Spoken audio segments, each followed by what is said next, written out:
ময়নার হারদোয়াচক সমবায় কৃষি উন্নয়ন সমিতির নির্বাচনে বিপুল ভোটে জয়ী হয় তৃণমূল কংগ্রেস। ৫৬টি আসনের প্রতিটিতেই জয়লাভ করে তৃণমূল। একটিও আসন দখল করতে পারেনি বিজেপি এবং সিপিএম।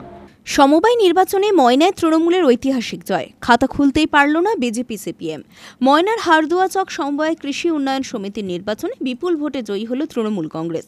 ৫৬টি আসনের প্রতিটিতেই জয়লাভ করে তৃণমূল। একটিও আসন দখল করতে পারেনি বিজেপি এবং সিপিএম। রবিবার সকাল থেকে শান্তিপূর্ণভাবে শুরু হয় ভোট গ্রহণ। মোট ভোটার ছিলেন প্রায় ১৩৫০ জন, যার মধ্যে ৯৪% ভোটদাতা তাঁদের ভোটাধিকার প্রয়োগ করেন। ৪টি কেন্দ্রে চলে ভোট গ্রহণ। নির্বাচনকে ঘিরে ছিল কড়া পুলিশি নিরাপত্তা। নির্বাচনে জয়লাভের পরই আবির মেখে উল্লাসে ফেটে পড়েন তৃণমূল কর্মী সমর্থকরা। আমাদের হারদোয়াচক কৃষি সমবায় উন্নয়ন সমিতির আজকের নির্বাচন ছিল। এই সমিতি ১৯৫৯ সালের এই সমিতি প্রতিষ্ঠা লাভ করে।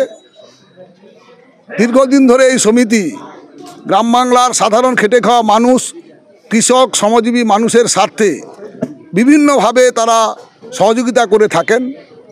২০১১ সালে মমতা বন্দ্যোপাধ্যায় ক্ষমতা আসার পর আমরা দেখেছি মমতা বন্দ্যোপাধ্যায় যেভাবে সমবায়ের মাধ্যমে গ্রাম বাংলার আর্থসামাজিক উন্নয়নে একের পর এক কর্মসূচি নিয়েছেন, সেই কর্মসূচিকে সামনে রেখে এই সমবায় সমিতিও একইভাবে গ্রাম বাংলার দরিদ্র কৃষকদের পাশে থেকে তাদের আর্থিকভাবে সহযোগিতা করে চলে আসছেন।